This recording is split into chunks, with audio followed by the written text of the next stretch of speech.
you want me to do? Give a report on my, whoops, wait a minute here.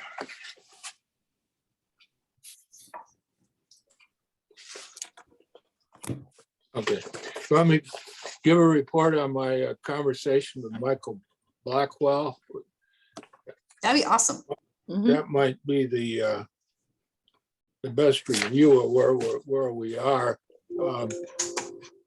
All of you probably remember Michael was with us in our initial meeting and sort of got us started. He's the director of the St. Mary's County Library and probably the go-to guy over in Maryland that got the thing passed. He said that I think it was Tuesday, the judge had called for testimony to as she works to make the injunction final. If you remember, Maryland passed the bill which required the publishers to sell to the libraries and to sell at a reasonable price. That's right. It passed unanimously in the legislature and signed by the governor and went into effect in January. Then the publishers went to federal court and got the judge to issue a preliminary injunction that in effect told the state they could not enforce the law. And that was based on the fact that it was in violation of the US Copyright Act. And in her discussion of why she issued the preliminary injunction, it seemed pretty clear that she believed that pretty firmly, and it's expected that she will issue a permanent injunction that prevents Maryland from enforcing the bill. It was thought, I think, Jessica, that the Maryland Library Association and the state would appeal that, but Michael said that that probably will not happen because in the trial stage, the Attorney General's Office of Maryland carried the ball as far as the legal work was concerned. But in the appeal, he said that the Maryland Library Association would have to pay. And the chances of it getting overridden are probably pretty slim anyway. So Maryland will probably do what the other states are doing, is to revisit their bill and try to tweak it to see if they can avoid that problem. I think, Jessica, you said there are 8 states that are working on bills. Yeah. If you recall, New York had a bill that passed the legislature, but it was vetoed by the governor because of the copyright problem. And when we talk about tweak, I don't know if that's the right verb, because what Michael said that they were talking about is making the law voluntary.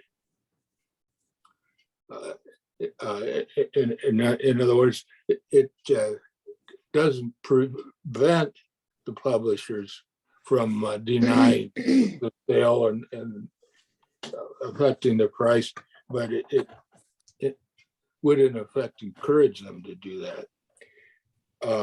What's the point then? What's that? What's the point of passing a law that's something that they already could do if they wanted to. They could already enter into reasonable terms and conditions with public and school libraries if they wanted to. Well, I think that goes back to something Diane said at our second meeting. If you remember, I raised the question of how we're going to adjudicate this thing. Yeah, right, I remember that. And I think, correct me, Diane, if I'm wrong, I think you in effect said, we don't expect to try to adjudicate it. It just gives us leverage in our negotiations. And my reaction is, I don't see how it does that. But Michael claimed that just the passage in Maryland induced Amazon and Audible to start working with some of the libraries. That's true. Ah, So that's one reason to have the law. And the second reason, and I'm talking about in the various states,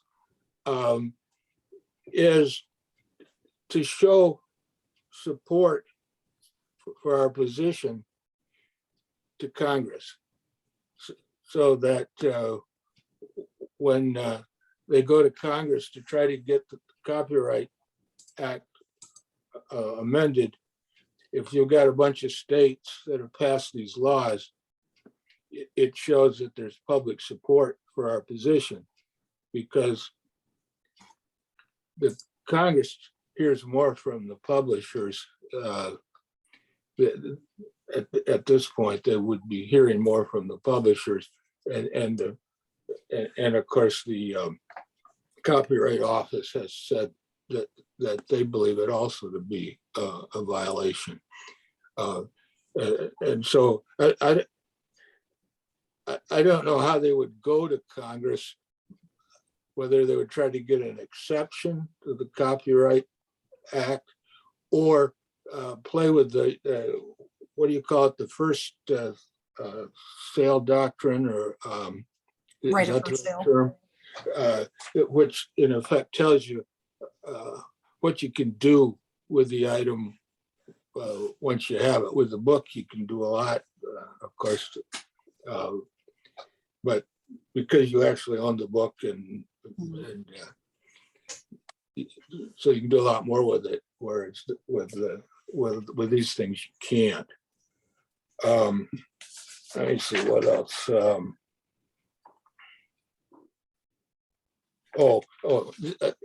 I asked him, I said, okay, now at this point, what would your recommendation be to us? And he said that that ALA is going to have some type of a meeting with stakeholders to try to determine what to do next, and that we probably would want to wait to see what they say. But he assumed that down the road, we would probably want to try to get something passed next year, with the tweak, just to, as I said before, show more support, so that when they do go to Congress, they have that. Jessica, from your No, time up there in Washington, do you have more to add to that? I do. So I just got back from the Public Library Association conference in Portland. And one of the sessions that I attended was called Digital Books, Where Do We Go From Here? And the panel included Michael. So it was lovely to see him in person and hear some of his commentary. And it included Alan Inouye, who is the Senior Director of Public Policy for ALA. He's based in DC, and he's been involved in many of the eBook topics that have come up recently. And it included two public library directors, Lisa Rosenblum, who's the director of the King County Library System, it's the county around Seattle, and Kelly, who is currently the director of the Las Vegas Clark County System. Previously, he was director of Broward, Fort Lauderdale in Florida, and he's been the chair of ALA's eBook task force. The last go around, they put out recommendations. So it was a great panel, and they split it into a couple of segments. So Lisa started off, and she spoke about just kind of the the scene that we're all in right now, the trends that major large libraries have seen over the course of the pandemic with both usage and cost for ebooks. And the picture that she painted, I'll send you all around the PowerPoint that they used, just so that's for reference. But the picture that she painted was for her library system, which is one of the largest circulating ebook collections in North America. They have hit a point where almost 55 or it was almost 50% of their circulation is ebooks at this point. It was huge, and not just because of the pandemic, they were already trending in that direction. So the fact that they do not have consistency or ability to always budget appropriately for this massive collection of highly used materials is really impacting their ability to plan forward for good public services and with their budget. So she just kind of set a stage for what some of the larger systems are seeing right now. And then Kelvin hopped in and he talked a little bit about the work that this ALA committee had done previously. And his general point at the end was they really need to come back to it again because their work had been concluded right near the start of the pandemic. And so a lot of the things that they put forward or maybe need some review and some revisiting after these changes in usage demographic data and all the things that we've seen happen with bringing on board new users during the pandemic that we anticipate are going to stay digital users. They're not folks that we're likely going to transition into in-person library visitors. And then Michael started speaking and he shared some of the same things that you've shared, that a lot of the push right now in getting these individual state bills moved forward is to have a stronger base of information when we try and make a federal change. He said it also partially depended on what type of laws your state has, that even if you have something that's compulsory, like he has recommended and like we might tweak to push forward next year, that depending on your public procurement laws in your state, even if it suggests that it's compulsory, if we're saying that you really should offer reasonable terms and conditions, there might be some legal issues in your state if those providers don't follow them. So he was trying to kind of box it in even a little bit more. And then Alan spoke a little bit further about some of the concerns and challenges that they continue to see at the federal level within the American Library Association, and that he spoke as well about the stakeholder convening that's likely to happen soon. I don't have any additional information yet about when that's going to happen or who they might be convening, but I'm hoping that we can participate because this has certainly been something obviously of high interest to us. Yeah, it was a fascinating panel, very, very, very jam-packed attended. I'm sure Priscilla can share my sentiment on this. Sometimes you go to those sessions and all the seats are filled, and so the librarians just kind of line them along the wall and along the back, and there's some people sitting and then you stand behind them. It was one of those sessions where it was just, there were a lot of people in there. So there were a number of questions and they had some time at the end for comments as well. And there were many representatives who came up from states where bills are currently moving forward who were giving little updates, and they were all positive that their chambers seemed to be moving things forward, that they didn't anticipate any stalling on these. I don't know if that's because they included that voluntary language or not, but they seem like they're having some good forward momentum. Diane, you weren't able to attend PLA, but have you heard anything else or different from what Gary and I have been able to share? No, those are more of the later updates than I had with PLA happening last week, 2 weeks ago. So Yeah, last week. Yeah. I'd note that Alan Inouye that you mentioned, he's the ALA's chief lobbyist. Yeah, that's his official title is senior director of something, but yes, he is. And he was, as you'd expect, incredibly well-spoken on this topic and passionate, and it was good. I don't think they streamed that one. There were some sessions that they concurrently showed virtually as well as having in person. It was mostly their speakers, the single people that were like promoting different books and things like that. But it was a good one. Hopefully they'll be able to offer it virtually at some point too. Yeah. So interesting landscape that we find ourselves in right now. Gary had asked after a recent library board meeting if staff could compile a single document that gave kind of an overview of what we have seen leading up to this issue, where we appear to be right now based on all the different legislative landscapes out there, and then just a little bit of localized data. So that was the draft document that you all received as part of the meeting packet. I tried to do it in one page so it could really be a one pager. It did not happen unless you want it like 4-point font. I'm sorry about that. So it's like a 3.5 pager. But is there anything else, like if the goal of this document is to share it with your colleagues so that everyone on the library board has the same basis of understanding about the landscape and where we're at and what's happening in Fairfax County, is this good? Do you need additional information? Do you need less information? One of the things that Gary requested that staff will additionally work on is kind of a minimized version of this, like a for dummies document that really tones down some of the library language and some of the acronyms so that it's available for you all to share with the public as well, so that they have an even easier entry point to this topic if they'd like it. So we'll definitely be working on that. We don't have that one ready quite yet though. So any thought? I can share my screen if you'd like. We've already incorporated all of the friendly edits that Fran sent in earlier. Yeah. One thing that I would like to say is that what I found really informational and kind of shocking was the two tables where you tell how much money the library pays for different titles, and then the breakdown, Kindle and library print. I thought that was really astounding. You know, I mean, it's not even double. It's, you know, it's like 3 times as much. So I just found that amazing. And that's clear. That really, that shows where we are. I mean, if the public are, you know, like if you throw out a number and everybody just kind of glazes over, but when you see this table, you think, wow, that is really something. When you can get something for $15 at home and the library's paying $60 for it. So yeah.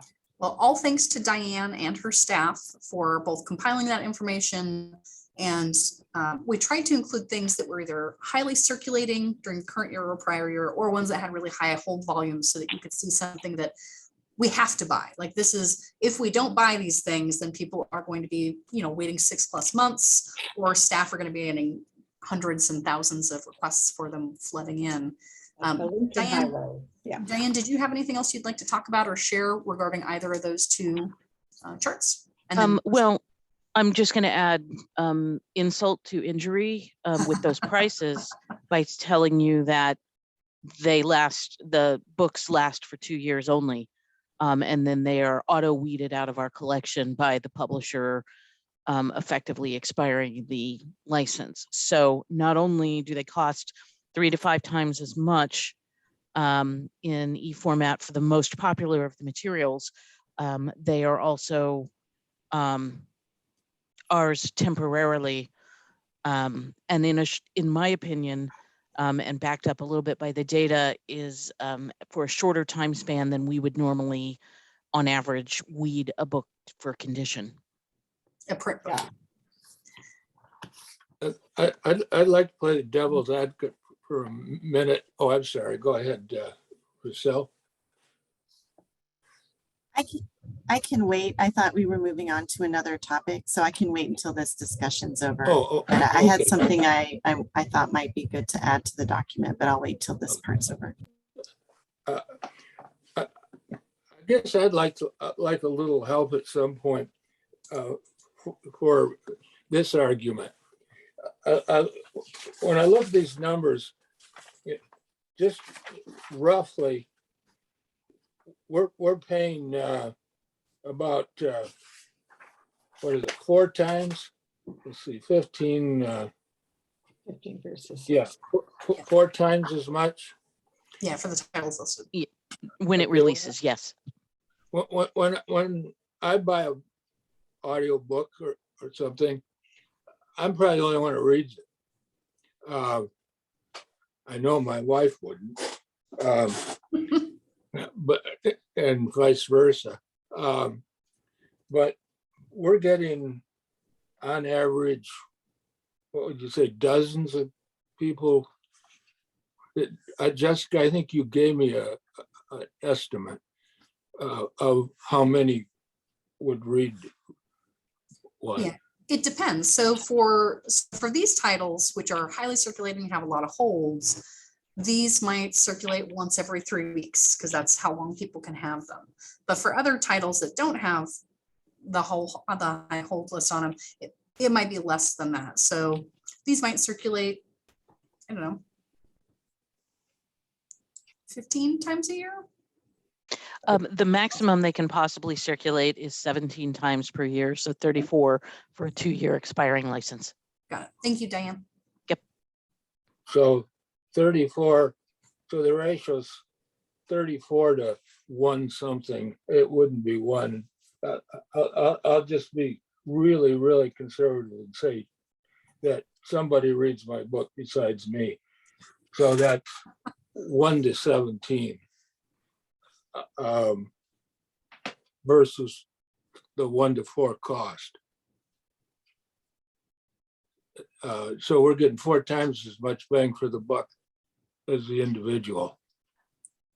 That may be true, but I'll come back with, if you take a look at the print side of things, for that same $28 that we are able to pay in print, we get the same number of circulations. We can get 26.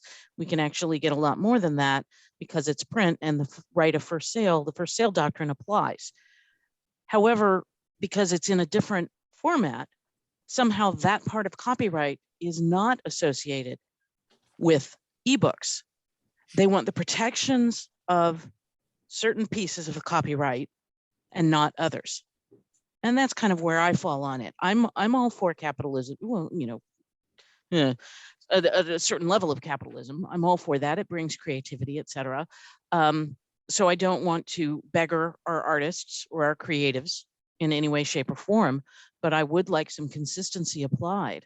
And the sales that happen on the Kindle ebook after they've been out for, say, a year, don't ever, I've not seen those apply, only just randomly, but the price as a whole does not drop in the same way for an ebook as it does for a backlist, you know, for libraries backlist as it does for retail backlist. Backlist being the 1 year, 2 year older items. So yes, I would concur. We do get more bang for the buck than an individual might. But an individual can loan their book out one at a time If they want to. if they want to, Yep. but they cannot donate their ebook either, because again, right of the first sale doctrine does not apply. So they can't donate their retail version so that we could get additional copies. We've been asked that question many times. That also is not an option available because again, it's treated more like software licenses that cannot be transferred. And I'll second what Diana's saying. And I appreciate, because Gary and I have had some, chitty chats about this as well, that if you look at it from a purely consumer versus library purchase spectrum, that is a harder argument for libraries to stand behind, because he's absolutely correct. If you're buying a copy of this book, you're paying a certain amount. The library is absolutely, hopefully, going to get more utilization out of those materials. But that's the point. And I'll have to go back and dig it up. But a couple of years ago, I saw a figure about how much library purchases contributed to the total volume of publisher sales. And it was a big chunk, like the amount of money that libraries spend on print and e-materials in support of the publishing industry year over year is, enough to make an impact. So the fact that the number of 1.2 billion. Say that one more time. 1.2 billion, is that? I believe you. I do not remember off the top of your head, but your mind is more of a steel trap than mine. So Diane and I think many of us on the librarian side of things have much preferred the argument and the stance that we're not arguing that we shouldn't pay a little bit more than consumers should, but we shouldn't be treating this different packaging around the content so differently. The fact that print versus digital is treated so differently, and we've always had this one set of rules for physical materials. That's the part that we're having a harder time kind of philosophizing around and budgeting for. I saw Suzanne's hand and then I see Priscilla's as well. I was just going to ask, do the e-publishers allow you to like renew the license at a lesser price? No. Not at all. So you just have to buy it a second time. And even if the book is 2 years old, the price never goes down. It I has mean, there could not certainly yet. be some instances, but Yeah, there could be sales. I mean, we had a Mystery and Mayhem. And this is not, I will say that, we're characterizing and painting with a broad brush of all publishers. But the big five is the one that we really are talking about, because they are the ones who generally have the metered access, meaning they expire after a couple of years, they were removed from the collection. And they're the ones that have the most popular, the ones we cannot not buy, right? But we do, a lot of the mid-list publishers will have a lot of perpetual use, which will stay in our collection, and we still pay a higher premium on many of those. But there was one that I saw relatively consistently, and I think it was, I want to say it was Avon. It was a romance. It was romance publisher that stuck. Where they were charging us the same amount as they would a mass paperback, and it expired after 2 years. And I felt that perfectly appropriate because they were charging us $9, but it was going away after about the same amount of time a mass market paperback would. So to me, when we talk about reasonable, that to me is eminently reasonable because it's not $60. Yeah. And how does this whole copyright issue relate to the talking books available for the library for the blind and physically handicapped, or whatever they're called now? It does not. no. They Totally have outside. full access, and it is not through the same channels. And I believe that they can get any, and I would have to, I believe there are exemptions for that. Jessica would probably be much better on that than I am. Yeah, there are We'll definitely find that one out. exemptions in place, and our access services library is part of a Library of Congress pilot called Duplication on Demand, where they're able to direct copy a large number onto any single cassette that's then sent to folks who participate in that process. But no, that's totally separate from this process. Yeah. Priscilla, did you have your hand up on this topic as well? I did. A side comment on the library contribution to the industry success. If you looked at the subset of debut authors and libraries' contributions to publisher success, it would skyrocket, because single-handedly, I say independent bookstores and libraries make the future of authors and therefore these publishing houses. So looking at the document I think is really amazing. It makes a logical flow. I think it's really understandable, and the data is very eye-opening. And one of the things that I'm challenged with when I'm trying to bring information to a group of people who may not know all the ins and outs of it is, what are they going to walk away with? Like, what's the bottom line? What's the so what factor? And so I wonder if either in two things, and these are just wonderings, it can be no big deal, but is there a way in the formatting here, either through font or color or banner or something, to highlight what the bottom line main issues are, even if it's just like a color, something that makes it so that at a glance we know what the walkaway information is? And then the second thing I like to do is make it memorable as a street level impact. So I didn't see, and I could have missed it, but I didn't see, what does this mean to the average patron when it comes to the length of wait? Like how much more would our budget have to be if everything stayed the same in order to equalize the wait for print and digital? That's just one example, but I'm just thinking of, how can we make this something that a trustee member can remember when this conversation comes up, we're going to remember the price differential, but where it matters is what it matters to our the people we serve in the library system. So where, you know, the fact that they can't get, so what's a popular title we know, like I know Andrew Weir's, what did he just do? Hail Mary Project? Hail Is that the Mary name? Project. Hail Mary. Yes, so I just recommended it to a friend of mine who wrote me back immediately and said, I boycott Audible. I don't do Audible and it's not in the library. And I was like, and here's Priscilla recommending this to a friend.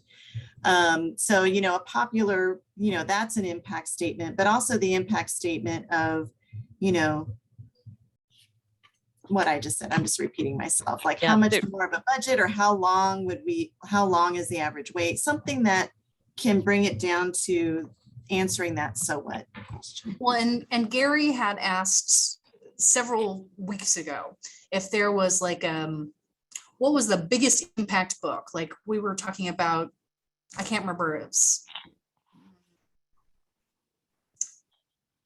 was Michelle Obama's book when her book first came out. Me familiar, my history, Becoming. thank you.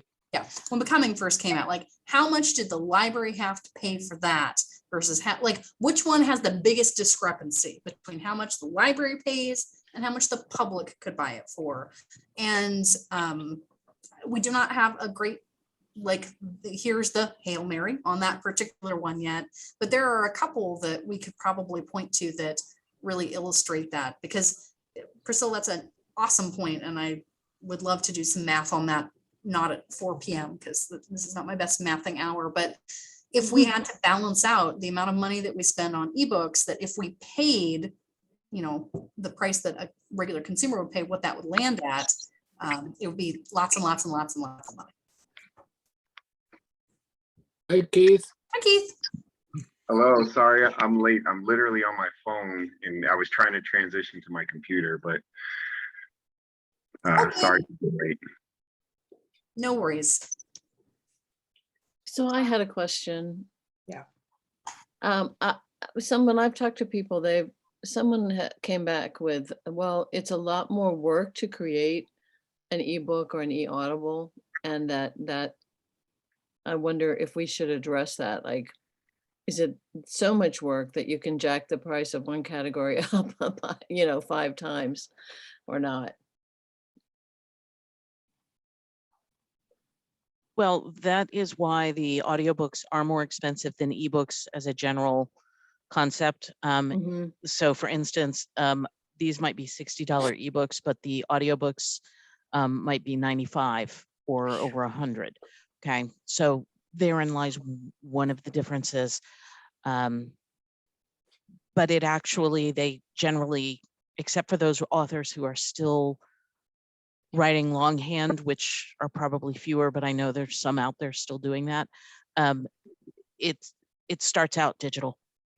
And so there's, you know, the ebook costs are not higher. The print costs are, it's actually higher to create something in the, to format it for print. Yeah, there are definitely separate costs, like the formatting that you do for a digital Absolutely. document that's going to be a digital book versus the formatting that you do for a print book. Those are 2 separate streams of work. So neither Diane nor I know, nor I think most folks in our industry are saying that there's not work associated with creating digital content. There definitely is. Right. It's just not the assorted costs that go into the actual production, like the paper and the pulping and the cover art. Yeah. So do I, just to make sure I understand, then you're saying that actually producing a print book is now more expensive? And yet, is that what? I cannot guarantee that. Yeah, I don't know that I'd say that okay. either. Yeah. It's just different expenses. There are Yeah. different sets of expenses that go along with each one. But a lot of the same work has to go into both. Well, aren't the Kindle, I'm sorry, Gary. like on Amazon, the Kindle and the hardback and the paperback, isn't Kindle always cheaper? No, well, so like I have a couple of books. I have a couple authors that I really like. And so I order them as pre-releases because I want those books. I want to own them. And in some of those instances, if the authors are popular enough, it costs you the exact same amount to get a Kindle book as it would to get a print book. At least that's my personal experience with Yeah. some select Mhm. science fiction, fantasy, and romance authors. I just clicked on something at random here, and the Kindle is $14.99. The hardcover is $18.34, and the paperback's $24.99, and the audio CD is $18.59.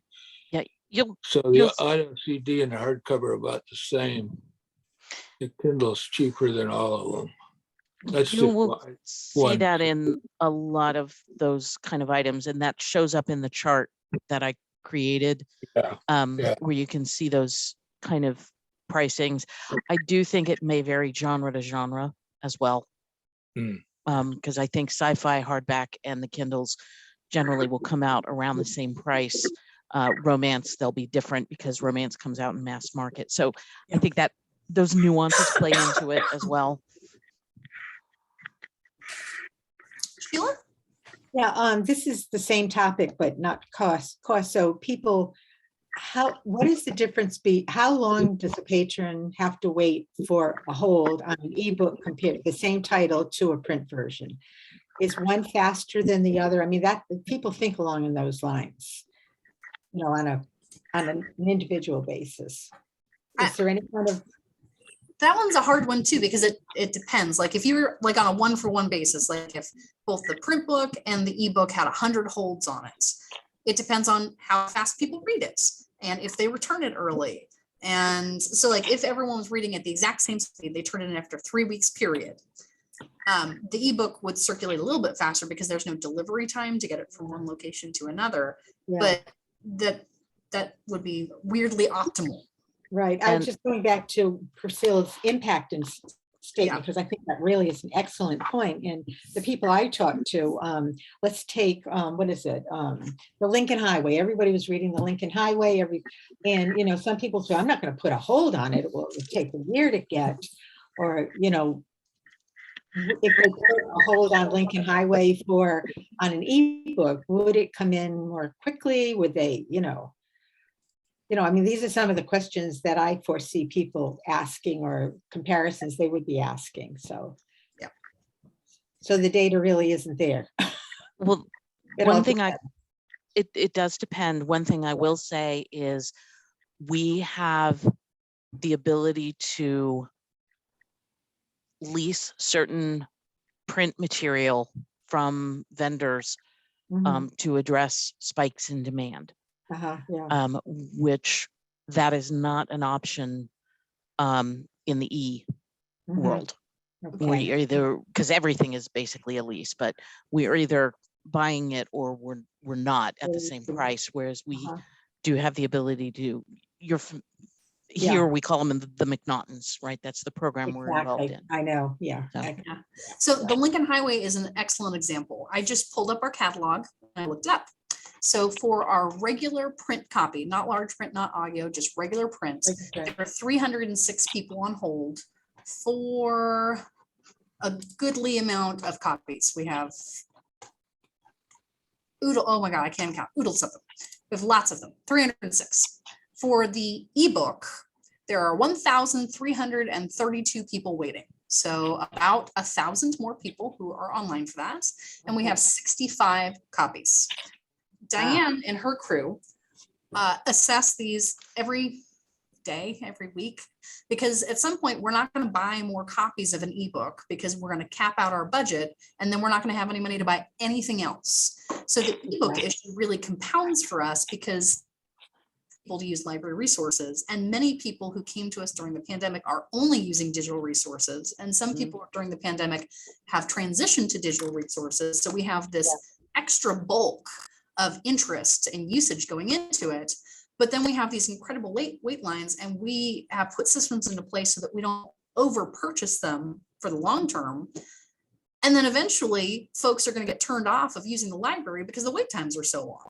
Well, so that's exactly where I was going, because I know people who will pay $30 for, for Lincoln Highway because it's so hot and they won't bother with the library. So I Correct. was just thinking, so I don't know how we handle that type of patron, but we want to get everybody on board and use the library. So, Yep. yeah. Okay. Yes, so right now, every patron is about 20 people behind on a given book. And if each one of those folks take 3 weeks, it's gonna take about 14 months for them to get a copy of this book. That might be bad math. I think it's close. Yeah. And just to let you know, I just did some quick lookups for those 306 copies of Lincoln Highway that we have in print. We spent $4,896 to acquire them. If we paid retail for all of them, I'm sure we leased some, but let's just assume we bought them all. And for the 65 copies that will expire in 2 years, and our wait is 14 months for if somebody were to get in line today, that cost us $3,575. So, literally we've spent on 65 copies, we spent $3,600, and on 300 copies, we spent $4,900. So, I don't think we have 300 copies. That's how many holds there were. oh, I apologize. I thought that's how many copies you said there were. No, I said they were Okay. oodles, which is hard to math because. Yes, that is, that's not I a cannot number. math oodles. No, I'm sorry. That was a bad on me. We spent But- oodles plus $28. But the general feeling is still the same, that on the staff side, it's the cost models for some of these e-materials make it very difficult for us to manage consumer expectations. That was where we're trying to get with that. Sorry. Gary, I'm very sorry. I think we got us very off topic on this one. So Priscilla, I know you had a question about a different area of the document, right?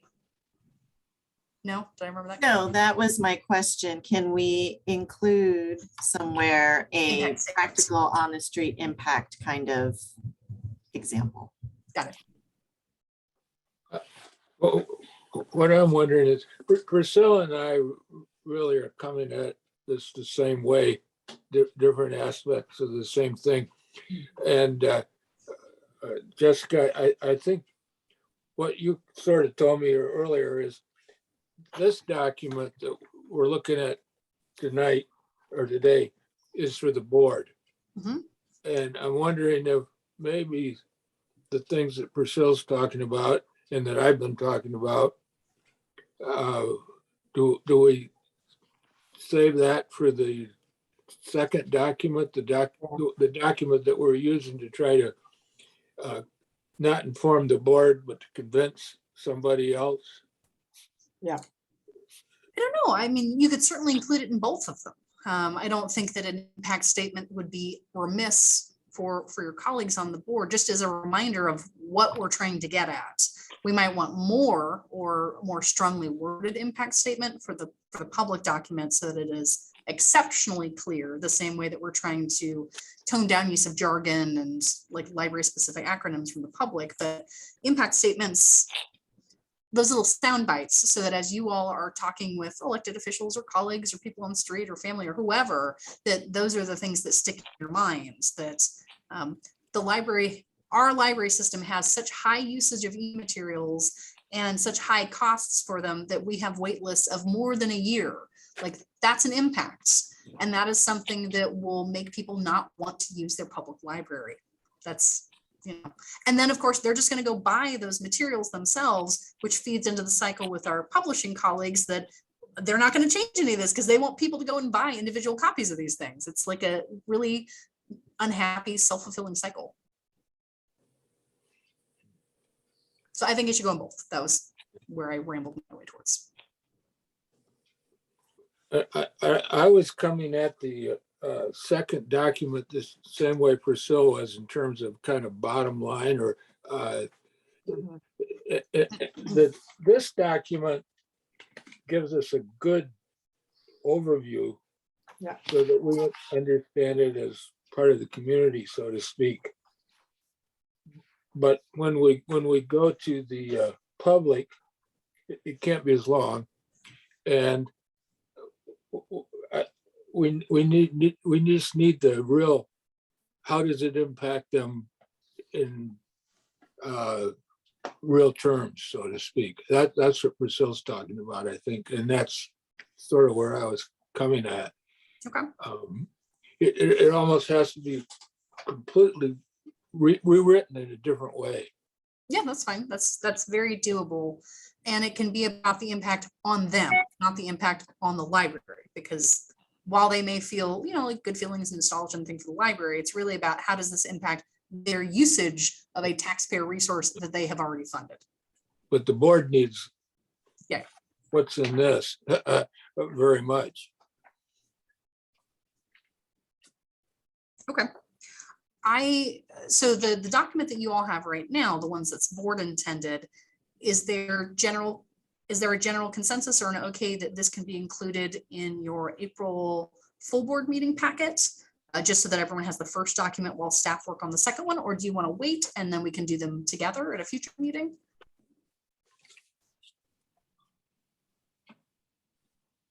Staff will do whatever you'd like.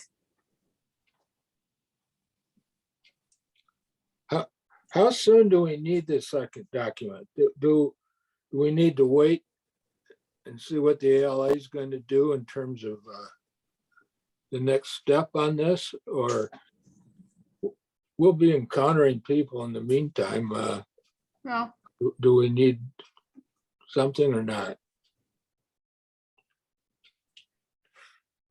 I would say that even though the ALA is going to be putting something out soon for a stakeholder meeting, they work at a little bit slower pace because they're supporting lots of libraries across the nation and their staffing is not incredibly robust.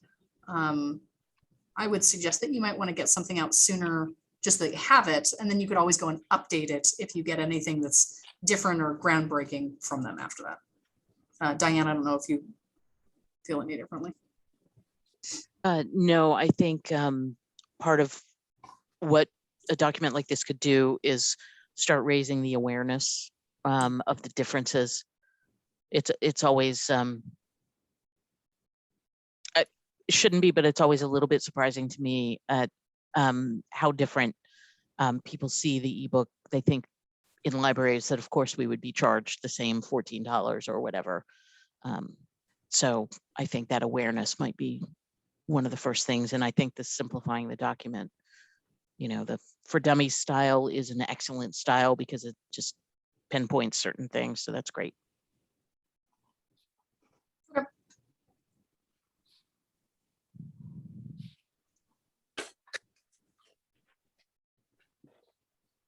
Okay, so I'm not sure that I got direction on this. Do you want us to include the current document as part of your board packet for April, or do you want us to hold on to it for now? I think yes. Okay, 1 vote for Think yes, 2 votes for yes, 3, Gary? Yes, okay, we will include it in the packet. Got it. Just want to make sure I don't accidentally leave it out if you want it to be shared. So.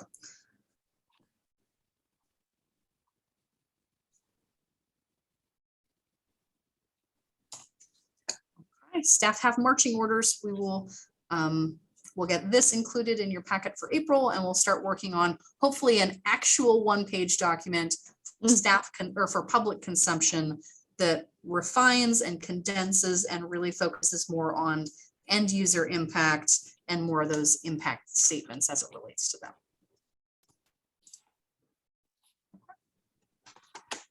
Gary, I think that is everything on your agenda.